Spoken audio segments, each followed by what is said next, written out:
राजा राम सरकार की, वृंदा मैया की, यज्ञ नारायण भगवान की, सब संतों की, सब भक्तों की, हर हर हर नर्मदे।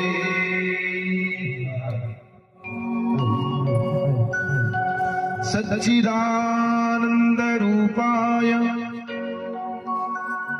विश्वोत्पत्त्यादि हेतवे आपत्र विनाशाय श्री कृष्णाय वयं नमः।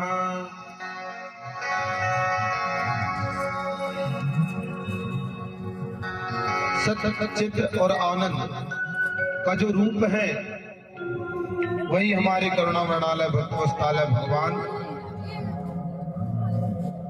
और तीनों प्रकार के पापों का नाश करने वाले हैं। तीन ये जो ताप हैं ये कौन कौन से हैं? हमारे तुलसीदास जी बाबा ने रामचरितमानस में लिखा है। क्या लिखा है? दैहिक दैविक भौतिक तापा राम राज्य का हो नहीं व्यापा। दैहिक दैविक भौतिक तापा राम राज्य का हो नहीं व्यापा। दैहिक दैविक भौतिक तापा, दैहिक दैविक भौतिक तापा, दैहिक दैविक भौतिक तापा, दैहिक दैविक भौतिक तापा, राम राज्य का हो नहीं व्यापा।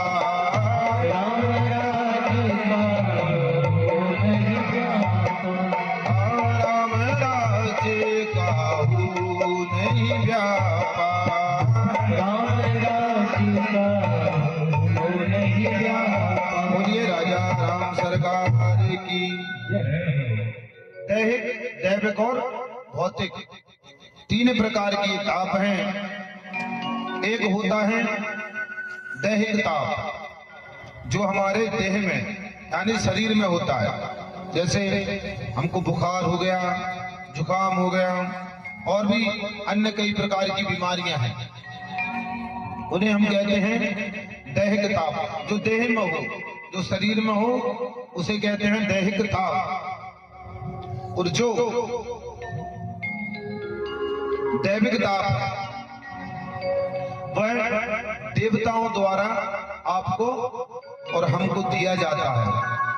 जिस प्रकार हम कई बार किसी ज्योतिषी के पास जाते हैं पूछने के लिए कि बहुत परेशान है, सब कर रहे हैं लेकिन फिर भी समस्या का हल नहीं हो रहा है। कोई कहता है महाराज जी हमारे लड़के का पढ़ने में मन नहीं लगता, अच्छे स्कूल में एडमिशन कराया है, उसके बाद भी कोचिंग अलग से लगवाई है लेकिन मन नहीं लगता है। तब बताते हैं कि भैया आपके जो कुल देवता हैं या कुल देवी हैं उनका आपके ऊपर कुछ प्रकोप है, या फिर आप जिस भी देवता की पूजा कर रहे थे आपने बंद कर दी, आपके पूर्वजों से करते आ रहे थे, उस कारण से आप परेशानी भोग रहे हैं। और भी कई कारण होते हैं।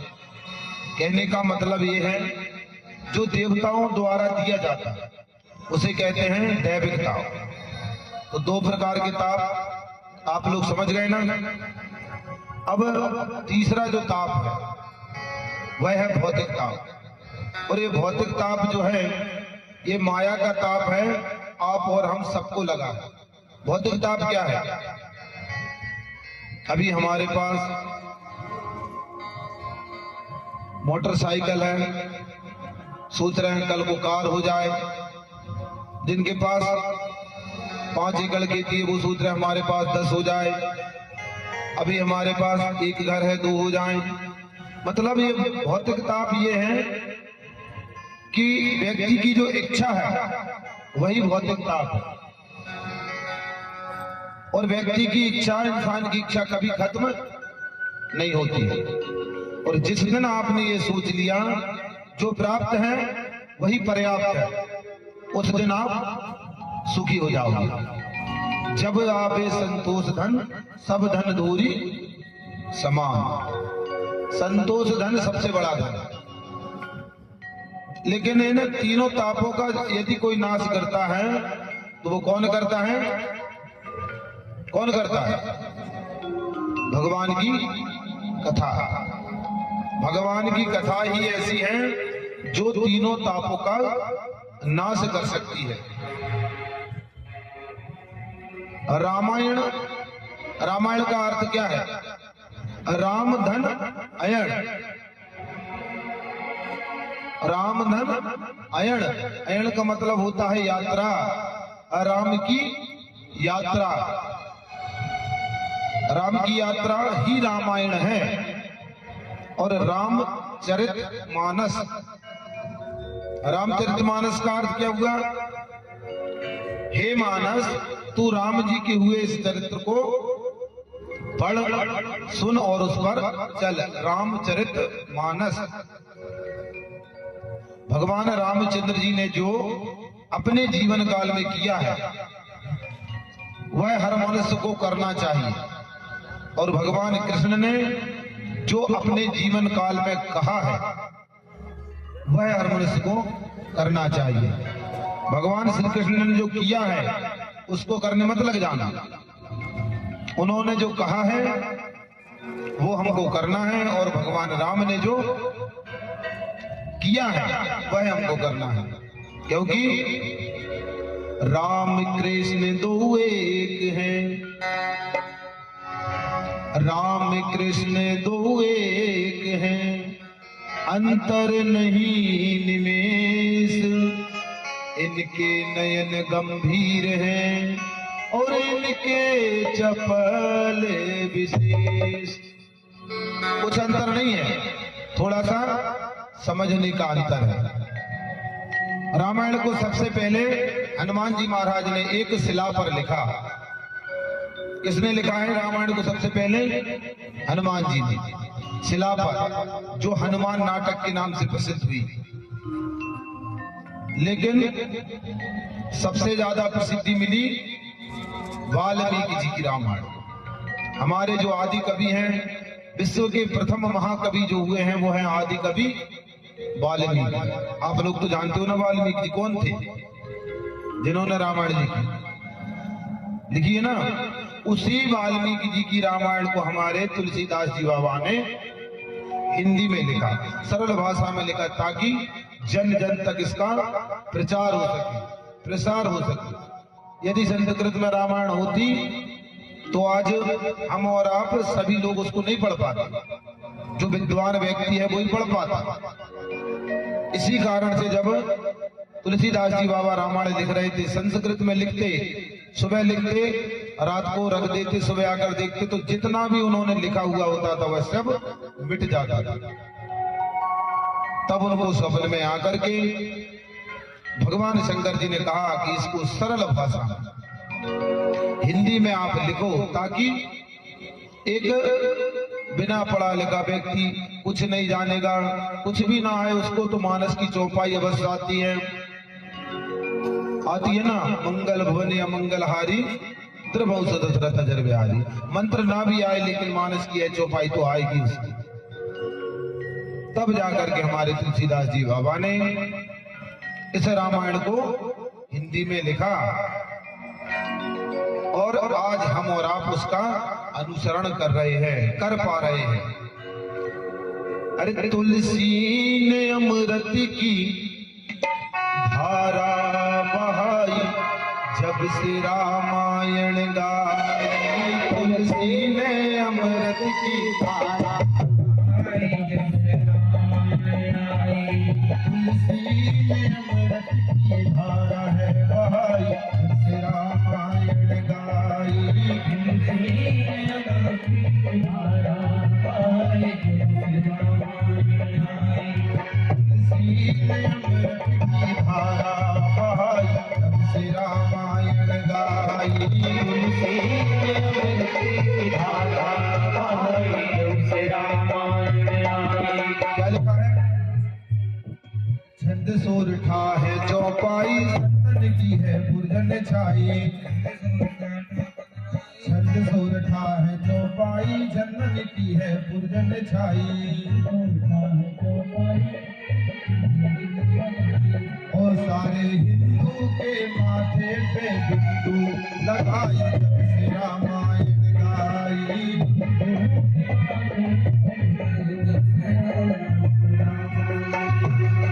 तुलसी ने अमृत की धारा बहाई, जब से रामायण गाई।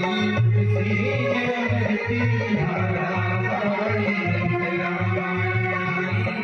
सुनिए भाग्य बिहारी लाल की। श्री तुलसीदास जी बाबा ने इसको सरल भाषा में लिखा है और सर्वप्रथम इस रामायण को लिखते हुए हमारे तुलसीदास जी बाबा ने वंदना की है गणेश जी और मां सरस्वती की। सर्वप्रथम किसकी वंदना की है? गणेश जी और मां सरस्वती की। वर्णानाम धर संगानाम रसानाम छंदसाम पी, मंगलानाम चा करतारो वंदे वाणी विनायको। मां सरस्वती और गणेश जी की वंदना करते हुए क्रम से धीरे धीरे तुलसीदास जी बाबा ने फिर भगवान शंकर की वंदना की है और अंत में हमारे तुलसीदास जी बाबा गुरु की वंदना करते हैं। बंदौ गुरु पद पदम परागा, बंदौ गुरु पद गुरु पद पदम परागा, गुरु पद सूरज सुभाष सरस अनुरागा,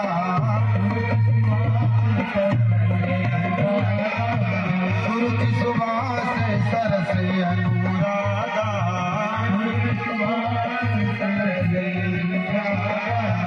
जय सिया राम, जय जय सिया राम, जय सिया राम, जय सिया राम बोलो, जय सिया राम, जय सिया राम बोलो, जय सिया राम, जय सिया राम। बोलिए राजा राम सरकार की जय हो। भैया एक तो थोड़े से श्रोता हैं लेकिन जयकारा नहीं बोल रहे, क्यों? बाल भोग नहीं किया क्या? आवाज नहीं आ रही है? थोड़े जोर से जयकारा लगाओ ना, शर्म लग रही है। देखो जयकारा और कीर्तन में ताली बजाने से पता है क्या होता है? कीर्तन में जब ताली बजाते हैं तो हमारे जितने भी पाप हैं वह कटते हैं, सारे संशय जो है नष्ट होते हैं। लिखा है राम कथा कर सुंदर तारी, संशय विहंग उड़ावनहारी। पर आप लोग क्यों कंजूसी कर रहे हैं? शर्म लग रही हो तो फिर कोई बात नहीं, और ना लग रही हो यदि तो जोर से जयकारा लगाएं। बोलिए राजा राम सरकार की, रामनाम मैया की, यज्ञ नारायण भगवान की। इसी प्रकार देखो कथा में तो हम बैठे हैं लेकिन कथा भी हमारे अंदर बैठनी चाहिए, तब तो मतलब है। वरना पता चला कि एक कान से सुन रहे हैं दूसरे कान से निकाल रहे हैं, तो फिर उससे क्या? कथा में 3 प्रकार के श्रोता हमेशा आते हैं। एक होता है श्रोता, एक होता है श्रोता और एक होता है श्रोता। तो श्रोता जो होता है वो उत्तम श्रेणी का श्रोता होता है, वो सिर्फ और सिर्फ कथा सुनने के लिए ही आता है। और एक और इसमें होता है श्रोता। श्रोता टाइप का जो श्रोता है वह कथा में आएंगे तो, लेकिन कोई ऐसा स्थान देखेंगे, कोई दीवार या कोई खम्मा मिल जाता है टिकने के लिए, और हम बढ़िया उसे टिक करके 3 घंटा अपना आराम कर लेते और वह सो जाते हैं। और जब अंत में कथा समाप्त होती है और गुरुजी जयकारा लगाते हैं, बोलिए वृंदावन बिहारी लाल की, अरे बहुत अच्छी कथा थी, तुरंत उनकी नींद खुलती। अरे बहुत बढ़िया कथा सुनाई गुरुजी। यदि उनसे कोई पूछ ले आज क्या सुनाया कथा में, तो पता नहीं क्या सुनाया, कथा बढ़िया थी इतना पता है, क्योंकि नींद आई ना बढ़िया जितनी देर भी कथा हुई। और तीसरी श्रेणी का जो श्रोता होता है, जिसे हम श्रोता कहते हैं, वह बहुत खतरनाक होता है। इतना खतरनाक होता है, ना कथा खुद सुनता है और ना दूसरे को सुनने देता है।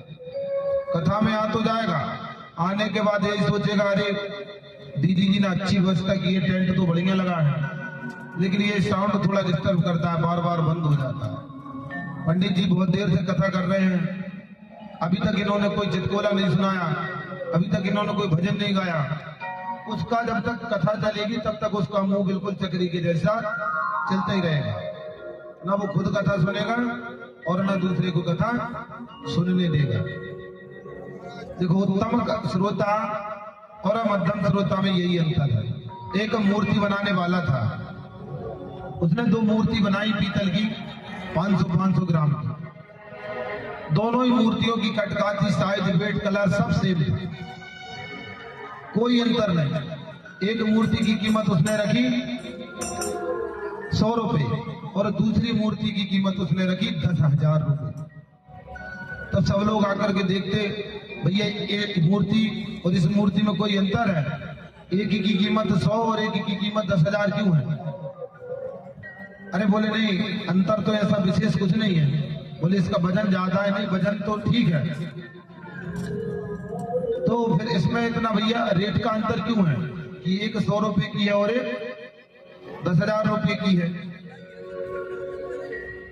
तब एक परम विद्वान व्यक्ति आया, उसने दोनों मूर्तियों को उठाया और परखा, तो एक मूर्ति के इस कान में से एक सुतली डाली गई, वह इस कान में से बाहर निकल गई। उसने तुरंत बता दिया ये मूर्ति 100 रुपए वाली है। और दूसरी मूर्ति के कान में से जब सुतली डाली गई तो वह अंदर जाकर के पूरी समा गई, लेकिन इस कान से नहीं निकली। तो अब आप डिसाइड कर लो, आपको सस्ती वाली मूर्ति बनना है कि महंगी वाली? इस कान से सुनकर इस कान से निकालना है कि अंदर उसको धारण करना है? हमारे श्री तुलसीदास जी बाबा ने रामचरितमानस लिखा, इसलिए लिखा क्योंकि मनुष्य इसका अनुसरण करके अपने जीवन की हर समस्या का समाधान कर सके। देखो रामायण में सारी समस्याओं का हल है, अपने जीवन की कोई ऐसी समस्या नहीं है जिसका हल की रामचरितमानस में ना दिया गया। सिर्फ हम लोगों को पता नहीं है, वो बात एक अलग है। किसी की भी कोई समस्या ना हो। अभी हमारे पास एक दादाजी आए थे, वो शायद सामने बैठे हैं, उन्होंने आकर के हमारे चरण स्पर्श किए और बताया कि हमारा बालक 6 वर्ष का हो गया, लेकिन अभी तक बोलना नहीं बनता, मतलब बोलते बनता ही नहीं है।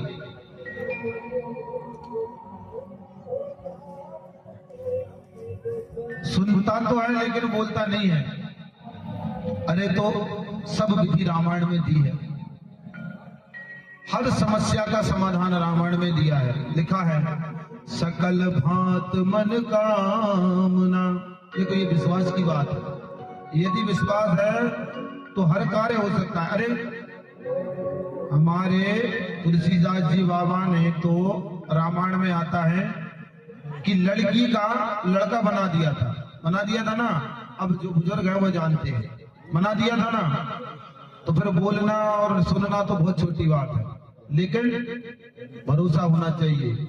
सकल भांत मन कामना, यह दोहा दातार रामायण में खोज के करो विधि अनुसार। कोई भी समस्या है उसका हल रामायण में दिया है। आपको पता नहीं है, हम कथा करने आए हैं, कथा के बाद में या कथा के पहले जब हम फ्री रहते हैं तो आप आकर के पूछ लेना, विधि हम बता देंगे, कर आप लेना, आपका काम हो जाएगा, ठीक है। लेकिन काम कब होता है? जब हृदय में विश्वास हो। बिना विश्वास के कोई काम नहीं होता है। जैसे भूत को कभी आपने देखा है? नहीं देखा ना। बहुत से लोग कहते हैं लेकिन भूत होता है कि नहीं होता है? किस किस ने भूत को देखा? हाथ खड़ा कर। देखा है किसी ने? सुना किस किस ने? सुना तो सबने होगा कि भूत होता है। हमको पता चले कि हमारे गांव में वहां पर चौराहे में एक पेड़ है, उसके नीचे भूत रहता। इतना अगर हमने सुन लिया, कभी रात को अगर हम फंस गए वहां तो तुरंत खबर आ जाती, भैया यहाँ पर भूत रहता है। आ जाती है ना। और भगवान की कृपा से अगर आपका गमछा झाड़ी में फंस गया तो आप समझोगे कि अब तो भूत ने पकड़ ही लिया। तुरंत हनुमान चालीसा याद आ जाए। आ जाता है कि नहीं आ जाता? क्यों? क्योंकि तुम विश्वास कर रहे हो, उस पर भरोसा कर रहे हो कि यहाँ भूत है। अरे जब भूत वहां पर है तो भगवान तो सबका ही है, भगवान पर भी भरोसा करो ना। भूत पे भरोसा है लेकिन भगवान पे भरोसा नहीं है। उतना ही भरोसा अगर तुम्हारा भगवान पे रहे जितना भूत पर है। तो ये यहाँ भूत रहता है तो भगवान भी तो हमारे सब जगह रहते हैं, तो तुमको डर लगेगा ही नहीं। लेकिन भूत पर तो भरोसा है, भगवान पर नहीं है, तो डर लगेगा ना। और डर लगेगा तो फिर भूत लग जाएगा, तुम्हें लग जाएगा ना। इसलिए भूत ना लग पे पाए, भगवान को ही पहले लगा लो तो भूत लगेगा ही नहीं। सही बात है कि नहीं? इसलिए दोनों हाथों से ताली बजा करके भूत ना लगने पाए, बढ़िया भगवान का कीर्तन करो। श्री राम जय जय राम, श्री राम जय राम जय जय राम, श्री राम जय राम, श्री राम जय राम जय राम, श्री राम जय राम जय जय राम, श्री राम जय राम जय जय राम, श्री राम जय राम जय जय राम, श्री राम जय राम जय जय राम, श्री राम जय राम जय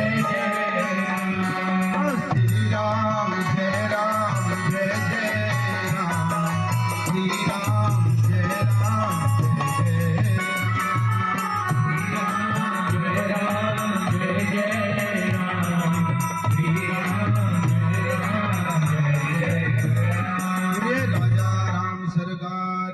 जय राम जय जय जिसने अच्छा कीर्तन किया है ताली बजाइए, उसको भूत नहीं लगेगा, गारंटी है हमारी, ठीक है। तो सर्वप्रथम तुलसीदास जी महाराज ने गुरु की वंदना की है। गुरु क्या है? गुरु आने होता है अंधकार रूप मतलब प्रकाश, जो अंधकार से प्रकाश में ला करके खड़ा कर दे वही गुरु है।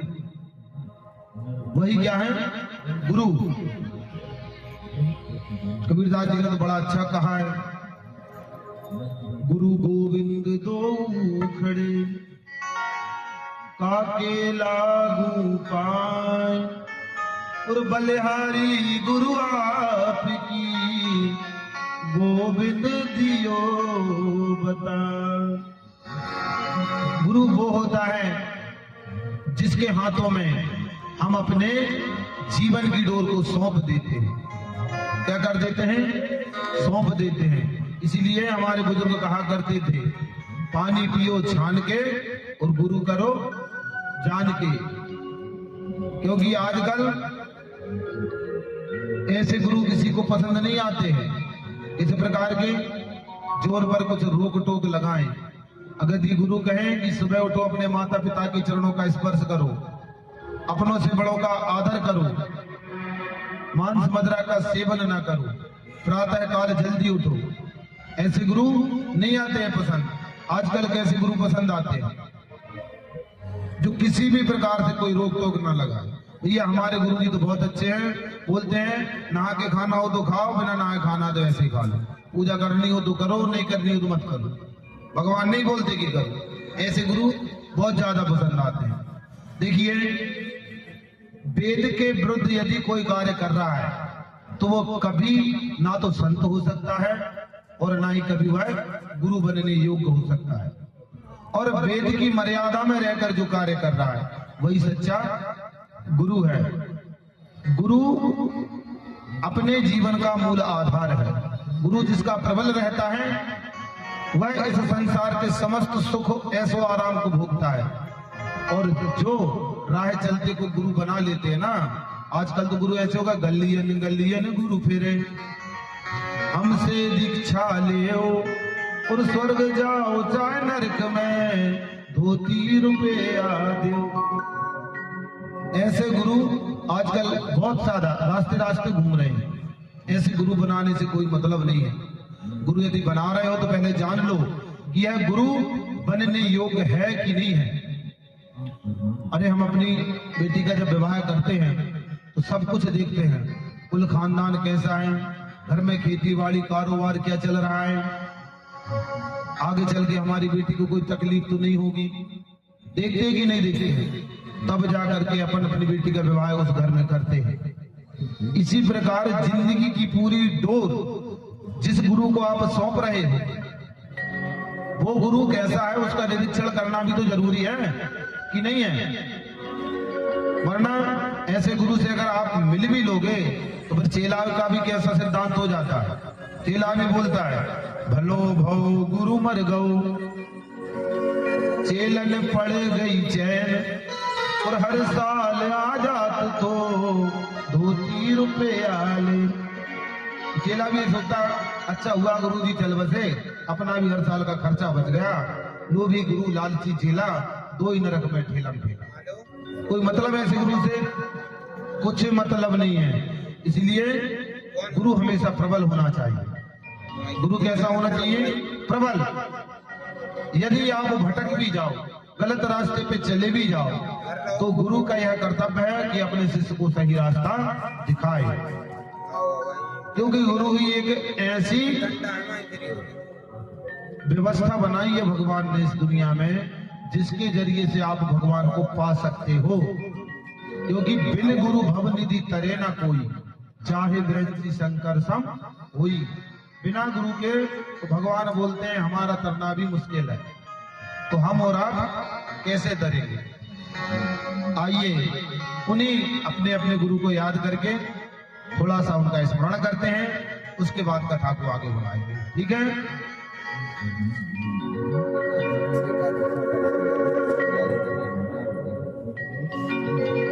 अघियन अघहरण देव,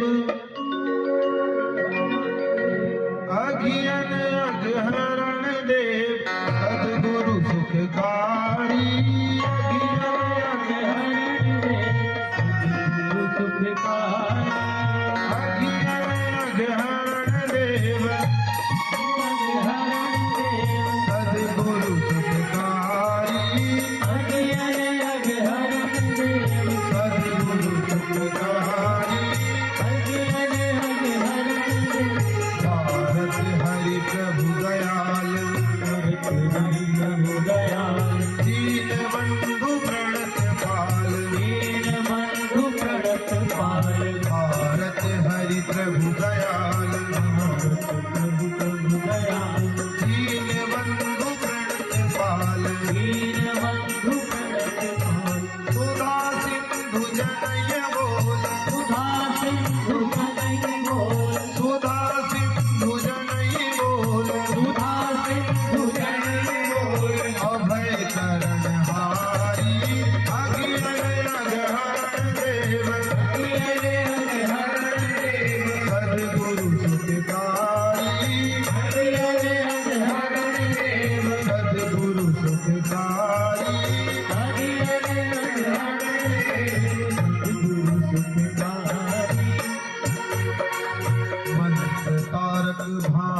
तमा, है हरि घोर तमा, मंत्र तारक भानु क्षमा, है हरि घोर तमा, ज्ञान ज्योति परम छाए,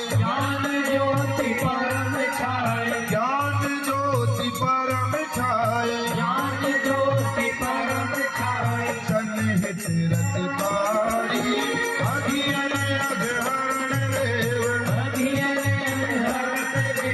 सद्गुरु सुखकारी, सद्गुरु सुखकारी,